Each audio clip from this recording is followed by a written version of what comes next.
കൊട്ടാര കെട്ടിലായി പിടിച്ചിരുന്നിനി കേട്ടോളൂ. അടി തെറ്റി നീലം പതിക്കുവാൻ സമയമായതറിഞ്ഞോളൂ. കൊട്ടാര കെട്ടിലായി പിടിച്ചിരുന്നിനി കേട്ടോളൂ. അടി തെറ്റി നീലം പതിക്കുവാൻ സമയമായതറിഞ്ഞോളൂ. അഴകു നിറയും ലങ്ക ദശമുഖനുടെ ശ്രീലങ്ക. കഥന കഥകളില്ല ദശഗ്രീവ കീർത്തിലങ്ക.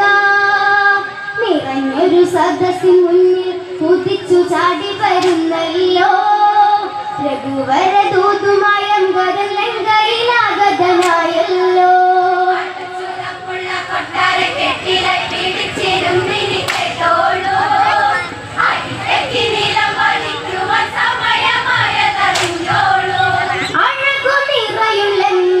ദശമുഖനുടെ ശ്രീലങ്ക.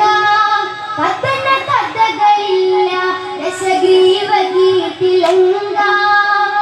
നിറഞ്ഞൊരു സദസ്സിൻ മുന്നിൽ കുതിച്ചു ചാടി വരുന്നല്ലോ. രഘുവര ദൂതുമായം ഗതൻ ലങ്കയിലാഗതനായല്ലോ.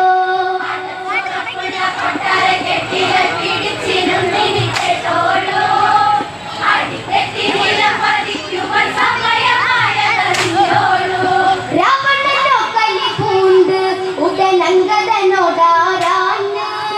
ലങ്കതൻ കോട്ട കടന്ന് നീ എങ്ങനെ ഈ വിധം വന്ന്.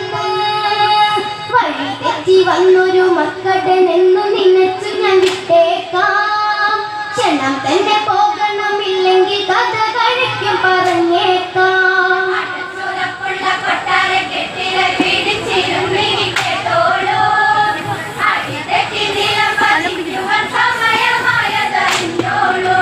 രാവണനോ കലി പൂണ്ട് ഉടനങ്കതനോടാരാഞ്ഞ്.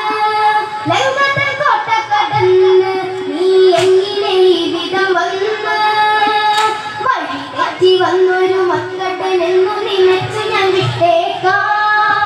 ക്ഷണം തന്നെ പോകണമില്ലെങ്കിൽ കഥ കഴിക്കും പറഞ്ഞേക്കാം.